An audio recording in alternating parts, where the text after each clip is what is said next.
Rewmi 24 TV. mi ngoog Sicap Mbao la Sicap Mbao nervi yi nga xamante ne ñoom la Abdou Karim Sall recruté ñoom itam saboté bureau de vote yi ñoom la booy topp noonu di leen dëbal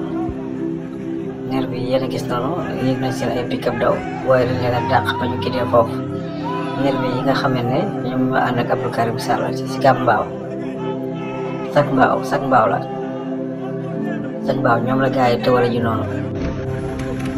dëggal quoi parce que loolu ñoom pour saboter li nga xamee ne moom mooy élection yi léegi ndaw ñi jéem ndaw ñi leen di tëbal ñu daw jugee foofu